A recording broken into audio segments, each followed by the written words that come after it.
Narcissists are one of the most high-risk, fearless types of personalities.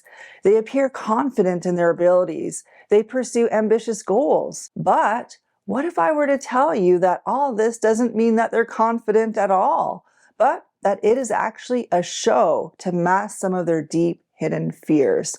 Well, it's true. In today's video, we're going to dive into the intriguing world of narcissism by exploring the 3 deepest fears of narcissists and how those fears show up in the ways that they relate to people. So stick around, because understanding these fears isn't just about analyzing their behavior, it's also about unlocking a whole new way to navigate your interactions with them. By the end of this video, hopefully you'll gain insight into what truly drives narcissists and how their inner securities shape their actions. You'll see that how they behave has a lot more to do with them than it has to do with you. Now, before we get into it, for those of you who are new to my channel, welcome. I'm Shaneen Megji. Welcome to my channel on Toxicity is Not Your Destiny.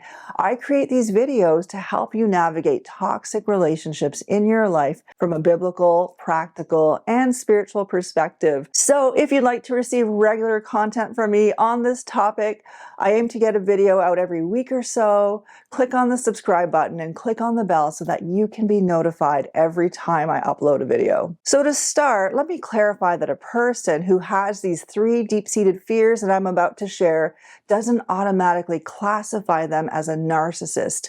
There are specific criteria for identifying narcissistic behavior or narcissistic personality disorder, which I go into detail in the video on how to identify a covert narcissist, which you can check out. So that being said, this video is to help you understand better the deep-seated fears that drive a narcissist's narcissistic behavior. So let's unravel them and shed some light on their impact. The first deepest fear of a narcissist is the fear of failure. Yes, this fear runs deep because narcissists need to maintain an image of being perfect and superior.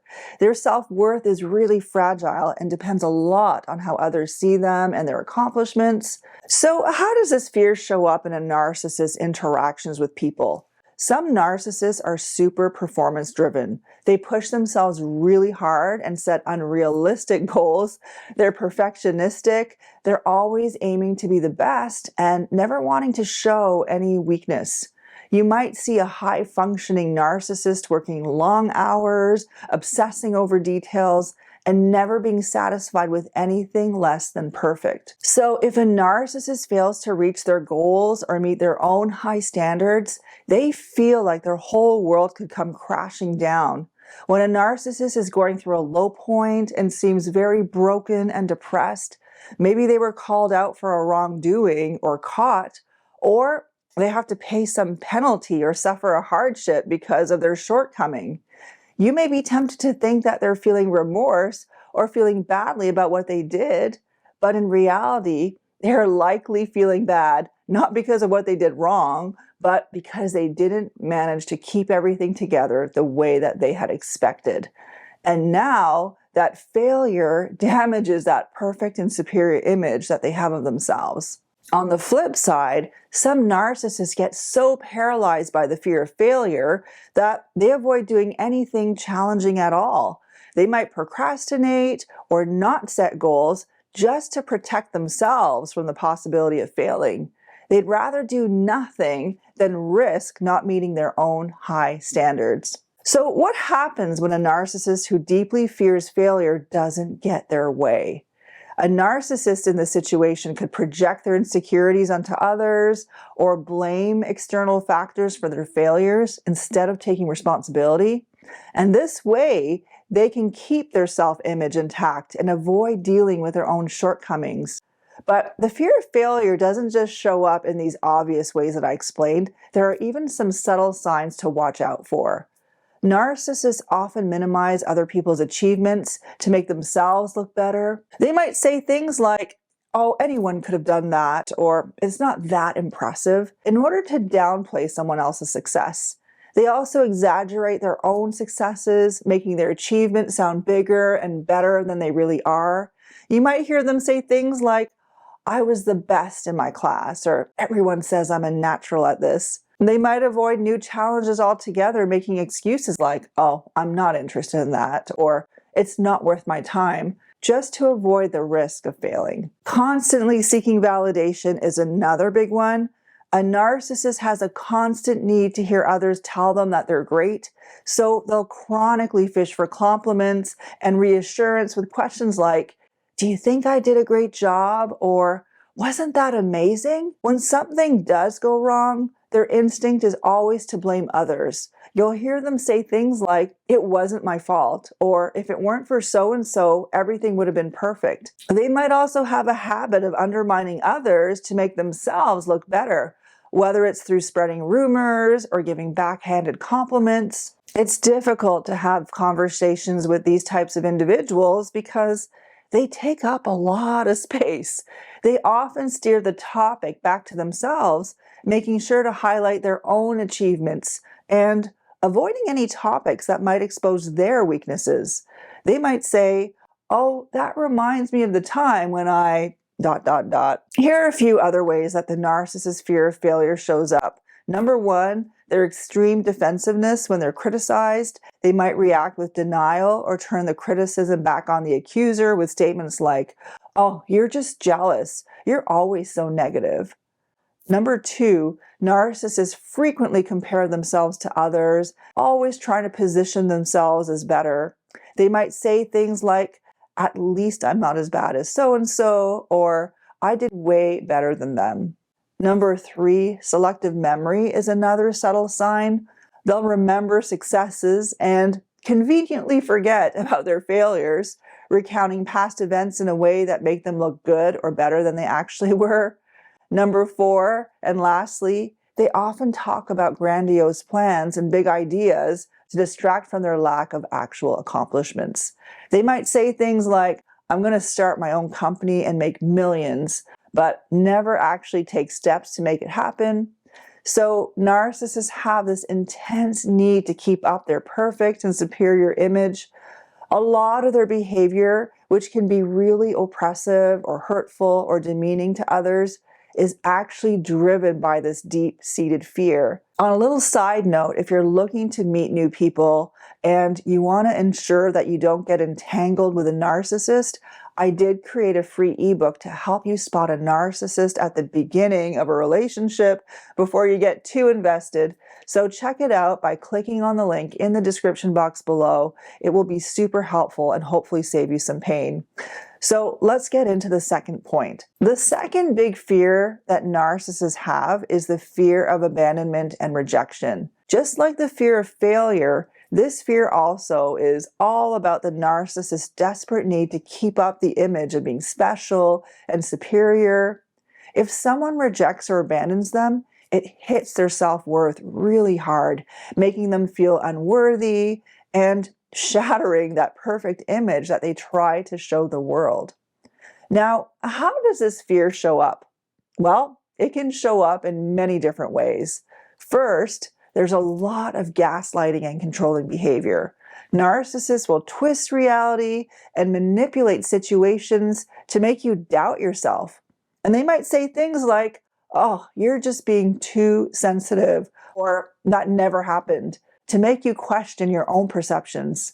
And that way, their purpose of doing this is to keep you off balance and to keep you dependent on them, which hopefully reduces your chances of leaving them. The second way that their fear of abandonment can show up is through hoovering. This is when a narcissist tries to pull you back into the relationship after you've tried to leave, and they do all kinds of things to suck you back in, such as apologizing, making grand promises, or playing the victim. You might hear them say things like, I'll change, I promise, or you're the only one who understands me. And if you need some insight to determine whether a person's repentance is real or another control tactic, I did create a video to help you discern that, so check that out. The third way that a narcissist's fear of abandonment shows up is when they have fits of rage, when they sense that you might leave or reject them. They can be super sensitive. They might explode over small things or accuse you of being unfaithful or disloyal. And this is their way of trying to regain control and keep you from leaving. A fourth tactic is persuading you of how amazing they are. And they'll recount praise from other people, telling you how everyone else thinks they're fantastic, and trying to make you see them as irreplaceable. They might say things like, everyone at work thinks I'm the best, or you're lucky to have me, or you're lucky to have access to me. And of course, they're always seeking validation. When you're not giving it, they'll go to others for their narcissistic supply. And this is also why they keep multiple relationships going at once, so they always have someone to feed their need of admiration. I'm also going to get into some of the more subtle signs that you can watch out for. So one of them is that narcissists might constantly check up on you. They might text or call you excessively to keep tabs on you, to keep tabs on where you're going, what you're doing. They'll say it's because they care about you, but really it's about making sure you're not slipping away from them. A second thing they might do is monopolize your time and isolate you from others. They might habitually make you feel guilty for spending time with friends or family, saying things like, you don't love me as much as you love them, or why do you always choose them over me? When they do feel rejected, a third thing they might do is become chronically critical and demeaning of you. They might pick apart everything you do and try to lower your self-esteem so you don't feel confident enough to leave. You might hear them say things like, you can't do anything right, or no one else would put up with you. A fourth thing they do is constantly make themselves the center of every conversation and ensure that the spotlight stays on them. Even when you try to talk about your own concerns, they'll always quickly turn the discussion back to their own issues and needs. The last thing is that narcissists might regularly use the silent treatment or withdraw from you as a form of punishment. When they feel threatened that you might reject them, their modus operandi is to pull away emotionally or physically, making you work harder to win back the favor that they gave you before. Number 3, the third big fear that narcissists have is the fear of shame. This fear, along with the other 2 fears I shared, are deeply ingrained because narcissists need to maintain an image of being flawless and always right. As I mentioned, their self-worth is incredibly fragile, and any hint of being wrong or making a mistake feels like a direct attack on their identity. So the idea of being shamed or embarrassed is something they'll go to great lengths to avoid. Now, how does this particular fear show up? Well, it can show up in a few different ways. The first is their defensiveness. Narcissists have a hard time admitting when they're wrong. They can't handle losing an argument or be seen as flawed in any way. When you criticize them, even constructively, they might react with intense defensiveness. They'll deny, deflect, or counterattack, saying things like, you're just jealous, you always focus on the negative, to turn the spotlight away from their own mistakes. Another sign is their use of DARVO, which stands for deny, attack, and reverse victim and offender. When confronted, narcissists often deny the accusation, attack the person who made it, and then claim that they are the real victim in the situation. For example, if you call them out on a mistake, they might respond with, how could you accuse me of that? After everything I've done for you, this is how you repay me? A third thing is that narcissists also have a tendency to change the topic to avoid discussing their faults. Narcissists are extremely self-protective. When they feel threatened by potential shame, they'll go into overdrive to protect their self-image. This might include lying, manipulating facts, or even rewriting history to make themselves look better. They'll often say things like, I never said that, or that's not how it happened, to distort the truth and avoid facing their own faults. But the fear of shame doesn't just show up in these obvious ways. There are also the subtle ways to watch out for. For instance, narcissists often insist on always being right. They might dominate conversations and refuse to consider other perspectives and say things like, I know what I'm talking about, or you wouldn't understand. This rigid thinking helps them avoid the vulnerability of being wrong. Another thing they do is belittle or criticize others to elevate themselves. By putting other people down, they feel less exposed to their own imperfections. You might hear them make a snide remark like, "I can't believe you don't know that," or "That's such a stupid mistake." And when they do make a mistake, a narcissist might minimize it or make excuses. They'll downplay the significance of their error or blame external circumstances. For instance, they might say, "It wasn't that big a deal," or "I only messed up because I was tired." So narcissists have this intense need to keep up their perfect and superior image. Their fear of shame is so profound that it shapes many of their behaviors, often at the expense of those around them. So hopefully understanding that their actions come from their deep insecurities and wanting to avoid facing their fears rather than setting out to intentionally hurt people can be helpful in having some level of empathy and wisdom in dealing with them. Of course, this doesn't excuse their behavior if they're not being malicious or they say, "I didn't mean it." Obviously, they still have to deal with it. But at least it's helpful to know that they're not setting out to intentionally harm people, but their way of protecting themselves looks a lot like treating people like punching bags. Dealing with narcissists can be challenging, but remember, you don't have to navigate these difficult relationships alone. The Bible provides us with wisdom and guidance in dealing with broken and difficult people. There's an encouraging passage in the Bible which says, "If any of you lacks wisdom, you should ask God, who gives generously to all without finding fault, and it will be given to you." So we can seek God's wisdom to handle these relationships with grace and discernment, and God doesn't penalize us for asking Him for wisdom. We just need to believe in Him and not doubt when we ask Him for help. So I hope this video was helpful. If you'd like to receive more content from me, don't forget to subscribe. If you'd like to know more about the 7 red flags to spot a narcissist at the beginning of a relationship, click on the link in the description box below to get access to my free ebook. And this brings me to the end of my video. Thank you so much for watching. I appreciate you. I look forward to seeing you in the next video.